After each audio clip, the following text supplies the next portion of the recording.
Hi guys, +2 ഫിസിക്സിലെ 4ാമത്തെ ചാപ്റ്ററായ മൂവിങ് ചാർജസ് ആൻഡ് മാഗ്നറ്റിസം എന്ന് പറയുന്ന ചാപ്റ്ററിലെ ഒരു ഇമ്പോർട്ടൻറ്റ് പ്രോബ്ലമാണ് നമ്മൾ ചെയ്യാൻ പോകുന്നത്. എന്താ ക്വസ്റ്റ്യൻ?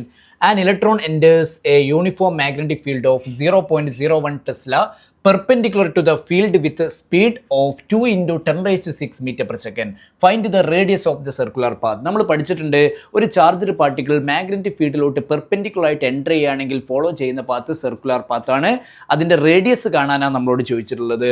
റേഡിയസിൻ്റെ ഇക്വേഷൻ പഠിച്ചു വെക്കണം. റേഡിയസിൻ്റെ ഇക്വേഷനാണ് mv/qb.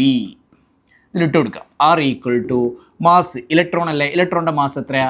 9.1 × 10⁻31 ഇൻറ്റു വെലോസിറ്റി എത്രയാണ് ക്വസ്റ്റ്യനിൽ പറഞ്ഞിട്ടുണ്ട്? 2 × 10⁶. ഡിവൈഡർ ബൈ ക്യൂ എന്ന് പറഞ്ഞാൽ ചാർജ് അല്ലേ. എന്താ ഇലക്ട്രോണിൻ്റെ ചാർജ് നമ്മൾ കൊടുക്കുക? 1.6 × 10⁻19 ഇൻറ്റു ബി എന്ന് പറഞ്ഞാൽ മാഗ്നറ്റിക് ഫീൽഡ് ഇൻറ്റൻസിറ്റി. അത് ക്വസ്റ്റ്യനിൽ പറഞ്ഞിട്ടുണ്ട് 0.01 ടെസ്ല എന്ന് പറഞ്ഞിട്ടുണ്ട്.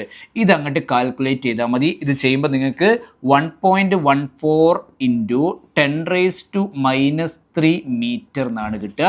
ചെയ്തു നോക്കുക. നിർബന്ധമായാലും ഈ ഇക്വേഷൻ പഠിച്ചിരിക്കുക. ഓക്കെ.